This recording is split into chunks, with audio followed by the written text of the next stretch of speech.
ہڈی میں اترتا ہے، یعنی اسکیپولاز بھی اس میں انوالو ہو جاتے ہیں، اور زیادہ تر یہ درد بائیں طرف اٹھتا ہے، یعنی لیفٹ سائیڈڈ ریمیڈی ہے جلسیمیم۔ اور گلونائن کا اینٹیڈوٹ جلسیمیم ہے۔ اگر جلسیمیم اور نیٹرمیور ملا کر دیں تو یہ بہت جلد اور بہت بہترین تریاک کے طور پہ کام کرتی ہیں۔ جلسیمیم عورتوں کے لیے بھی کام کی دوا ہے۔ اگر یوٹرس کے منہ پہ اینٹھن میں بہت زیادہ کچھ مقدار میں دی جائے تو جلسیمیم بہت فائدہ مند ثابت ہوتی ہے۔ اور وضع حمل کے وقت درد ذہ کے کوندے نیچے سے اوپر تک جاتے ہوں تو ایسے موقع پر بہت تیزی سے کام کرتی ہے، اور اس کے استعمال سے کمر کے عضلات کا کھچاؤ ختم ہو جاتا ہے اور بچہ آسانی سے پیدا ہوتا ہے، یعنی کہ ڈیلیوری میں آسانی کے لیے ایک بہترین دوا جلسیمیم بھی ہے۔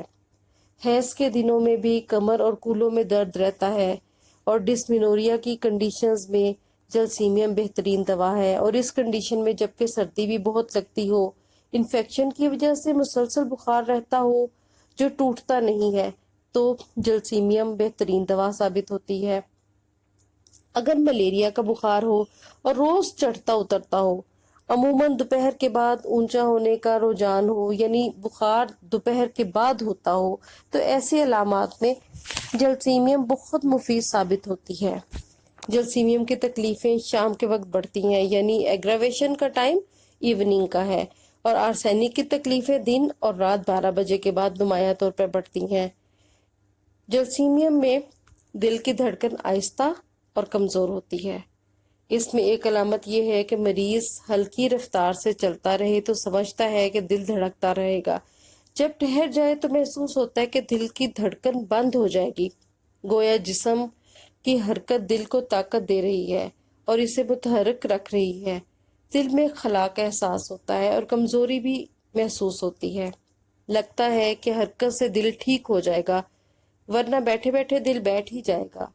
ہلکی حرکت کے ساتھ ساتھ دل کی طاقت بڑھتی جاتی ہے، لیکن ایسے مریض کے لیے تیز حرکت نقصان دہ ہوتی ہے، کیونکہ جلسیمیم کے مریض کے دل میں کمزوری ہو تو اچانک حرکت سے وہ بے ہوش بھی ہو سکتا ہے، اور اکثر بے ہوش ہو جاتا ہے یا اس کی ڈیتھ بھی واقع ہو جاتی ہے۔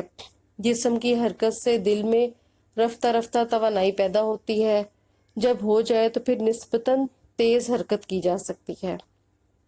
اس کے بعد ہم دیکھتے ہیں کہ جلسیمیم معدہ کی کمزوری یا معدہ میں کس طرح سے اثر دکھاتی ہے۔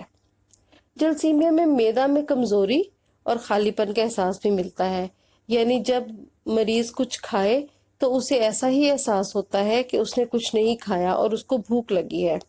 جذباتی ہیجان سے پیدا ہونے والے اسہال یعنی ڈائریا بھی جلسیمیم اس میں بھی مفید ہے۔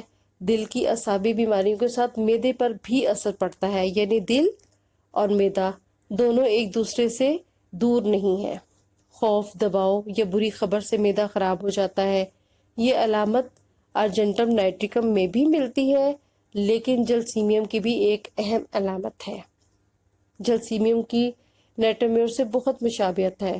نیٹرمیور کے سر درد میں سارے سر پر ہتھوڑے برسنے کا احساس ہوتا ہے، جبکہ جلسیمیم کا سر درد عموماً گدی سے تعلق رکھتا ہے، یعنی نیپ آف نیک پہ اس کے درد کا احساس رہتا ہے۔ گدی کے حصے میں درد کی چوٹیں پڑنے کا احساس ہوتا ہے۔ بائیں طرف کا سر درد جو کہ گردن کے پیچھے آ کر ٹھہر جائے یا گردن میں جائے تو اس میں جلسیمیم بہت مؤثر ہے۔ اس کے علاوہ جلسیمیم شیٹکا پین میں بھی بہت اہم کردار ادا کرتی ہے، اور شیٹکا پین اور میگرین میں انوسپوڈیم کے ساتھ اگر جلسیمیم کو ملا کر دیا جائے تو یہ بہترین رزلٹ دیتی ہے۔ جلسیمیم میں بعض اوقات جذباتی ہیجان اور فکر سے بھی جسمانی بیماریاں لاحق ہو جاتی ہیں۔ جلسیمیم میں آنکھوں کی تکلیفیں بھی پائی جاتی ہیں، وقتی طور پہ اندھا پن، یہ علامت اور دواؤں میں بھی ملتی ہے، لیکن جلسیمیم کی ایک اہم علامت ہے۔ اگر ایک طرف کی نظر متاثر ہو تو رسٹاکس کام کرے گی۔ بعض صورتوں میں لیکسیز بھی مفید ثابت ہوتی ہے۔ جلسیمیم میں لڈس پر فالجی اثرات ظاہر ہوں، یعنی ٹوسیز، اور انہیں کھولنا مشکل ہو تو اس میں یہ دوا چوٹی کا اثر رکھتی ہے۔ اور اس کے علاوہ بعض اوقات نظر میں دھندلاہٹ آ جانا، ایک پتلی پھیلی ہوئی اور ایک سکڑی ہوئی آنکھ کی سوزش، ان سب چیزوں میں جلسیمیم اہم کردار ادا کرتی ہے۔ اس کے علاوہ آنکھوں کی تکلیف میں آنکھوں کے سامنے دھند اور جالا سا آ جانا اور آنکھ کے اعصاب کی کمزوری میں جلسیمیم بہترین کام کرتی ہے۔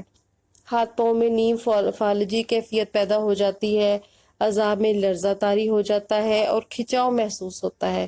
کمزوری کے باعث حرکت کو دل نہیں چاہتا۔ یہ تمام جلسیمیم کی اہم علامات میں سے ہیں۔ نزلاتی تکلیفوں میں جلسیمیم کی علامات نیٹرومیر سے ملتی ہیں، لیکن نیٹرومیر میں پیاس نمایاں ہوتی ہے جبکہ جلسیمیم میں پیاس بالکل غائب ہوتی ہے، یعنی مریض کو سرے سے پیاس لگتی ہی نہیں۔ اور جلسیمیم کے مریض میں اگر کانوں کی تکلیف ہو تو کانوں میں سن ہونے کا احساس پایا جاتا ہے، جو کہ اس کا ایک مین سمٹم ہے۔ اس کے علاوہ چہرے اور سر کی جلد پر پھنسیاں اور پھوڑے نکلتے ہیں۔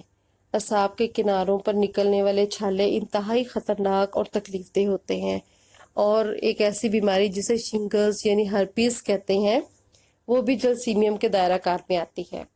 اس تکلیف میں بھی جلسیمیم مفید ہے، لیکن عموماً اس میں اگر لیڈم، آرنیکا اور آرسینک کو بھی ملا لیا جائے تو جلسیمیم اس سے بھی زیادہ بہترین کام کرتی ہے۔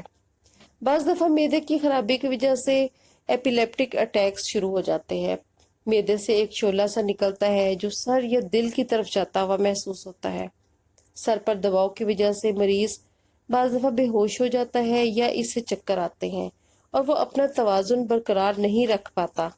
یہ علامت بھی جلسیمیم میں پائی جاتی ہے۔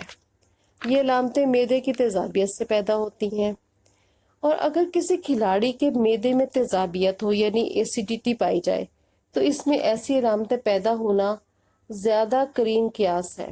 ایسی صورت میں جلسیمیم سے فائدہ ہوتا ہے، لیکن یہ بیماری ایپیلیپسی نہیں ہوتی۔ جلسیمیم میں مرطوب موسم اور جذباتی ہیجان سے بیماریاں بڑھ جاتی ہیں۔ کھل کر پیشاب آنے سے، کھلی ہوا میں متواتر حرکت کرنے سے آرام آتا ہے، اور ان تمام چیزوں کے علاوہ جلسیمیم نمنس کی، پیرالیسس کی ایک بہترین دوا ہے۔ جی تو میرے یوٹیوب ہومیوپیتھک لورز، اب ہم اینڈ پہ جلسیمیم کے کریکٹرسٹکس کے بارے میں بات کریں گے۔ یہ دیکھیں گے کہ یہ میڈیسن کن سمٹمز پر زیادہ بہتر اثرات مرتب کرتی ہے اور کن بیماریوں کے لیے اس کو استعمال کرنا چاہیے۔ جی تو جب ہم جلسیمیم کو دیکھتے ہیں تو اس میں سب سے اہم اس کا سمٹم یہ ہے کہ یہ تمام اعصابی کمزوریوں کی ایک بہترین دوا ہے، اور اس کمزوری کی وجہ سے ہاتھ جب اٹھائے جائیں تو کانپنے لگتے ہیں، جب چلنے کی کوشش کی جائے تو ٹانگیں کانپتی ہیں، جب زبان باہر نکالی جائے یا بات کرنے کی کوشش کی جائے تو زبان کپ کپانے لگتی ہے یا سٹیمر آ جاتا ہے۔ آنکھیں کمزوری کی وجہ سے زیادہ دیر کھلی رکھنا محال ہوتا ہے، دماغ کند ہو جاتا ہے، نم ہو جاتا ہے اور نشے کی حالت سی محسوس ہوتی ہے۔ مریض کو سوچ نہیں سکتا، غرضیہ کے سر سے پاؤں تک ویکنیس، ڈھیلا پن، ناتوانی، سستی، فالجی کیفیت سی چھائی ہوئی ہوتی ہے، اور مریض حرکت کرنا پسند نہیں کرتا۔ کمزوری کی یہ ایک ڈرگ پکچر ہے، جس بیماری میں بھی ملے ہمیں جلسیمیم ہی دینی چاہیے۔ This is it for today. Thanks for watching. Don't forget to like, subscribe, comment and share.